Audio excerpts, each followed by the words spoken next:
This is the fun table. Yes, it is.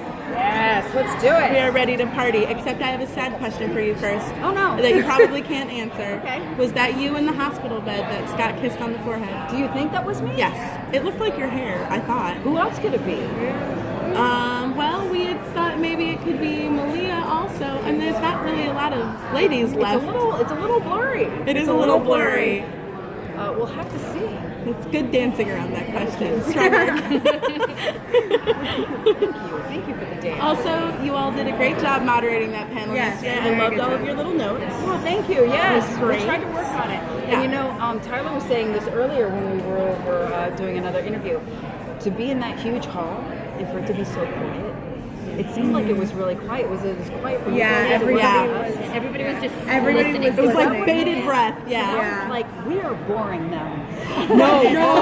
They are so quiet that they are not picking up what we're Everybody putting down. was on like the edge of their seat. Yeah. We were Yeah, just it was taking one of those everything like in. tense it would be okay sort if of it was quiet. boring. No, it was definitely not. I Everybody think was there focused or half crying. Yeah. I was going to say there was a lot of stifled emotion as well. I see, yes. So I think there was a lot of that. Okay, well, I'm glad that you liked it. But actually, speaking of that, you guys started in a very tiny room at the very beginning, and now you're in the biggest hall in Comic-Con, and your character started as someone who had no idea what was going on, Right. and now she's in the thick of it. Like, what has that journey been like, both as as for Melissa as a character and you as an actress? Yeah. Well, as an actor, you hope that you get on a show that's well received. Then you hope that your character is well received, and then you hope, the terminology is, that they write for you. And I think Jeff has been beholden to every character to write well for them at some point. While we have a large cast, it's not too large that anybody gets completely snowballed, except maybe Greenberg. Greenberg doesn't get much time. But, and so it's been amazing, that like maybe if you wane a little bit and you're not there for a couple of episodes, that doesn't mean that he doesn't love you or your character. That just means that there's something that's coming up that, that will be impactful, I guess. And as far as the progression, I mean, you want to talk about like getting a script and not knowing if it's going to go anywhere, and then you get a call and it's like you're not the first choice, but it's in your court, and do you want to do this? And it might only go 3 episodes, and here we are 100 episodes in, and that's pretty amazing for any show, and especially a show within our genre. And we thank the fans and our friends for all the love and support. We wouldn't be here without it. Lyndon spoke yesterday about watching the cast growing up and like how he kind of feels like he's their dad. How has it been for you, especially with Tyler, you being his mom? How has could you talk about that a little bit? Yeah, I think Tyler, while he presents very young, right, he also has a lot of wisdom and old soul in him. And so, we've all had amazing parallels in our lives. We've all loved and we've all lost, and we've all had heroic moments and tragedies and progression within our careers and all those kinds of things. And so what's really amazing is that we're all real friends. And because we've been together for 6 seasons, you can have a conversation with somebody. I can have a conversation with Charlie Carver that I probably can't have with anybody else. And it would be very special for both of us. Yeah. And we have that moment, and then we leave, and we don't talk about it. We don't talk about it to anybody else. It's a very special conversation. And I've had conversations like that with almost every cast member, and I know vice versa with everybody. So we really love and depend on each other, as simple as that sounds. And it's very real. There's no real dust-ups on set, as I like to say. Everybody really gets along, and it's just been amazing. Yeah.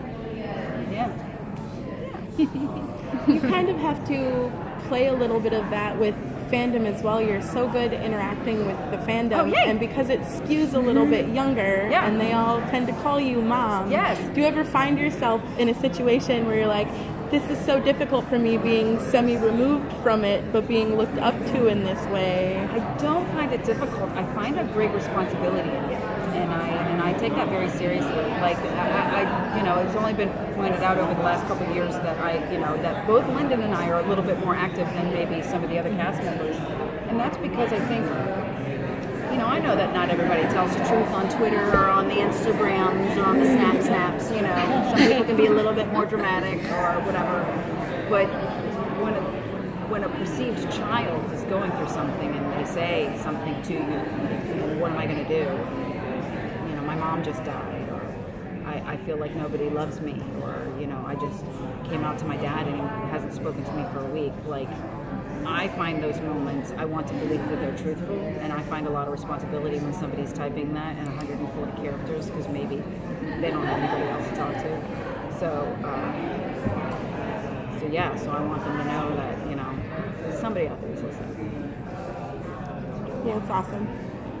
Could you tell us a little bit about what Melissa has been up to, or like Melissa, me? Yeah, well, like sorry, Melissa character. the character since the end of 6A. I mean, is she still with Chris? What's been going on? Well, I mean, I think we're going to be exploring that. Again, like I said, once you lay one on one person like that, there needs to be a conversation. So we'll see where that brings us. And and again, she's really busy at that hospital. Like, somebody get that woman a day off. Promote her. Seriously, like a day raise. Right, something. What would never she? a dull moment. Sorry. No. What would she do on her day off? She had a day off. Sleep and laundry. There's a lot of laundry, a lot of shopping at the grocery store. Yeah. Has she gotten good at removing bloodstains from clothing? Yeah, pretty much. I think she just burns her scrubs at this point. How am I going to get this out? And it was a luxury to wear scrubs for all this time. Are we okay? Okay. It was a luxury. I was able to eat as many donuts as I wanted to at craft service. And as soon as they were like, it's only going to be season 6, I was like, well, I need to put this down because the next job I'm not going to be wearing scrubs. Maybe I need to get it back into shape. I also think Melissa needs her own elevator that nobody else has access to in the hospital because bad things always happen. So she can sneak people in. I like to call it the elevator. I like to call it the elevator. And I got to tell you that, before we had the storyline with Argent and Mama McCall together, I had kind of put it into Jeff's mind that wouldn't it be really great if the last scene was the sheriff and Mama McCall kind of trotting down the hall and they get into that elevator and somebody pushes the button and as the doors close you see the little kissy face. I want it so that badly. would have been amazing. That would have been like, and maybe you don't even really see them touch, but it's just alluded a to. stolen moment. You're gonna make alluded the to. internet Oh, Elevator turns love-evator. End the elevator on a good note. Yeah. Is there anything coming up for you personally that you're super excited about now that this sort of phase is winding down? I'm really excited about the last 10 episodes. They start on the 30th, and so we're really proud of them. And just personally for me, I'm excited to be back on Chicago Fire. I have to actually leave tomorrow. We're starting shooting on Monday, and that's very exciting. It's really amazing to be up in Chicago and work with that whole team, which is also a family as well. So thanks for asking. Yeah. And thank you for being here, you guys. Thank you so much. Okay.